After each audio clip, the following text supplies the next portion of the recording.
There is victory for us in the struggle for our members. There is victory for us. Forward ever, backward never. In the struggle for our members, there is victory. Solidarity forever. Aluda Continue. Victoria Asata. Thank you, comrades. Thank you. Of the workers in Nigeria today was embarrassed. Not only embarrassed, he almost killed. Like I said, I will continue repeating myself on these issues. If somebody can be blindfolded and you're on the verge of even throwing inside lagoon, you know what it means. That means we are not practicing democracy. So, the text of a press conference addressed by the Nigeria Labour Congress, NLC, and the Trade Union Congress of TUC of the abduction of brutalization of the President of the Nigeria Labour Congress, NLC, Comrade Joe Ajero, and others by the Imo State Governor, Uzodinma, and the Nigeria Police in Owerri, Imo State, on the 3rd of November 2023. Gentlemen of the press, on Wednesday, the 1st of November 2023, the President of the Nigeria Labour Congress, Comrade Joe Ajero, was abducted by officers and men of the Imo State Police Command at the behest of the State Governor from the NLC State Council Secretariat in Owerri, while waiting for his colleagues to join him for a peaceful protest rally.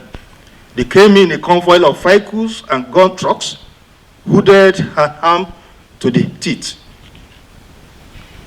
Our leader, Comrade Joe Ajero, was blindfolded, beaten to a pulp, brutalized, humiliated, and violated by the police personnel and taken to unknown destination, where he was subjected to more battering and torture, as well as threatening with death before help could come in his way. Feared the National Security Advisor, Mr. Nuru Ribado, who ordered for his immediate release. However, due to the severity of his injuries, the police are taking him to the police headquarters, where we made contact with him at 3:30 p.m. At the time of our first contact with Comrade Joe Ajero, his right eye was popped, black and short. One of his ears has tiny traces of dry blood. His speech was blurred and incoherent. He had words of all over him. He did not recognize the people around him, and he could not walk without being what? Aided or supported. Invariably, he had to be taken to Federal Medical Center, Owerri, in Imo State, for further investigation. At Federal Medical Center, Comrade Ajero, after he was stabilized, was referred to investigation, a head and brain scan, a full body scan, chest x-ray, a full body scan, and cervical spine therapy, among others investigations, and promptly fitted with a net collar. Ladies and gentlemen, Comrade Ajero was not the only one beaten and arrested by the police, but he was the major target. Thus received the most bestial and repressive treatment. He was stripped of his dignity as a human being and as a president of this Nigeria Labour Congress, NLC. He was also stripped of his personal items, including the phones, money, and other electronic gadgets. His vehicle was smashed and tires ripped off. Others who were also with him were all beaten by the police, included workers. The TVC crew, who were arrested and detained, they had their cameras seized for filming and being in possession of evidence the police would not want the whole world to see. The Arise TV crew narrowly escaped being brutalized.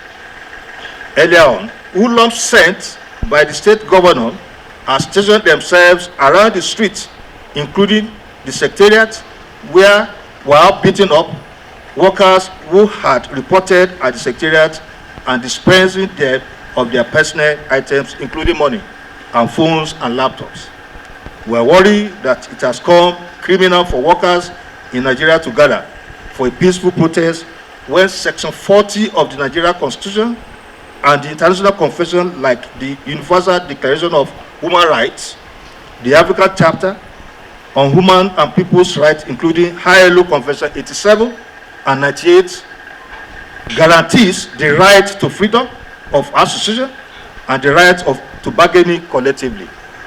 It is more absurd that these infractions will even happen at all and still continue to happen, especially when Nigeria sits as the chairman of the governing board of the ILO. Accordingly, about deteriorating health condition of Comrade Ajero, our leader, outraged by the bestial treatment meted on him, to workers including Ajero and journalists by the police and Imo state government.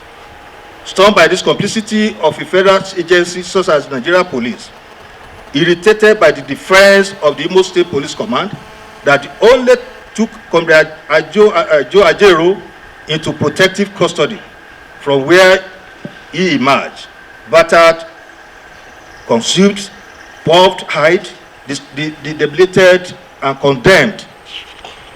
That is the police. Worried by this conspirational silence of the federal government and the aloofness of the various security agencies who were formally notified of our presence in Imo State but removed to take steps to offer protections. So I would like my colleagues, our leader from the TUC, to take over from the other pages of this press briefing. 1. The Commissioner of Police, Imo State Command, CP Ahmed Bade, should not only be investigated and deployed out of Imo State for his serious complicitious and unprofessional behavior and conduct immediately. 2.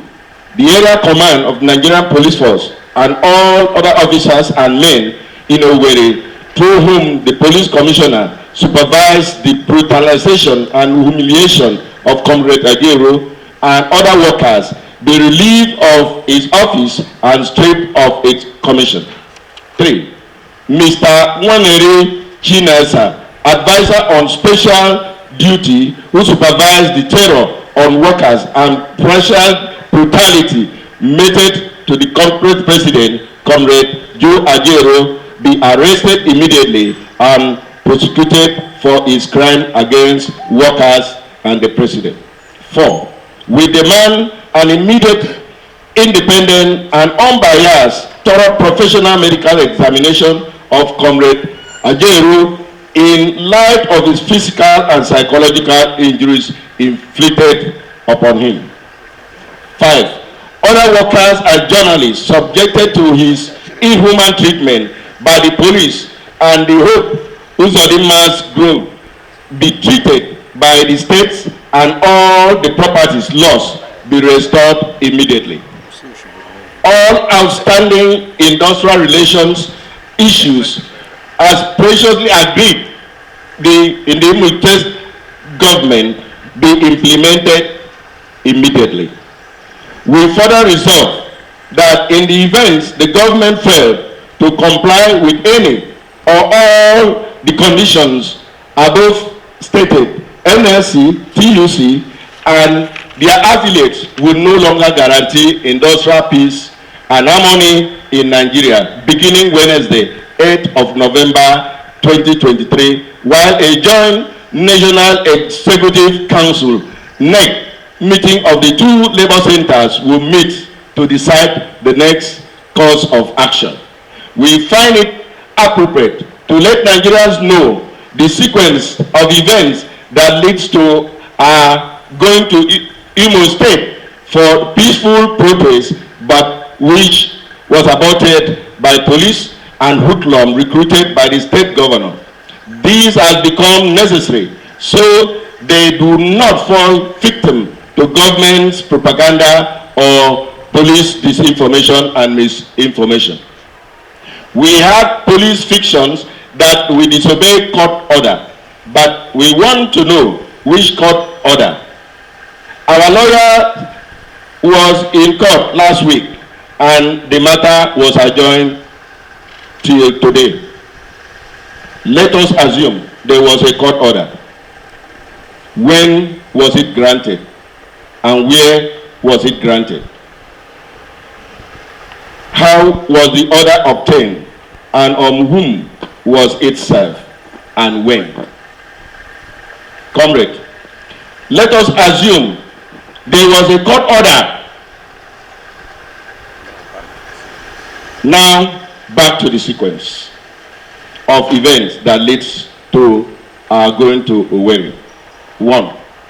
Government repeatedly observed in breach agreement it voluntarily reached with labor, among which was the January 9th, 2021, about 2 years ago.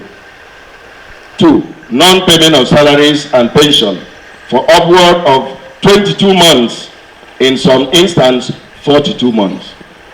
3. Declaration of 11,000 hard workers as ghost workers, and the diversion of their salaries and emolument to other uses. 4. Serial vandalization of Congress Secretariat for no just cause, as you have seen. 5. Non-implementation of national minimum wage law, causing distortion and pains among working class in the state. 6. Implementation of discriminatory pay policy and practice which depends poverty. 7. The backlog of gratuity arrears stretching to 8 years. 8. Government continued harassment, intimidation of workers or their executive. 9. Non-remittance of check-off dues or misappropriation of check-off dues by government. 10. Frequent interference by government in internal matter of trade unions to the point government wants to decide who occupies which posts. 11. Systemic intimidation of trade unions and trade union leaders, dismantling of trade union structure, regular bullying and beating of workers and denying them access to the fruits of their hard labor. Gentlemen of the press, what they are accustomed to is the butcher of solution which we are better off without. Let us not pretend that we have democracy in Imo State. I thank you, comrade, for this opportunity. There is victory for us, victory. There is victory for us In the struggle, for our members. There is victory for us. Forward ever, backward never. In the struggle for our members, there is victory. solidarity, Forever. Aluta, Continua. Victoria. Asata. Thank you, comrades. Thank you. Yeah, thank you, comrade. Thank you, gentlemen of the press.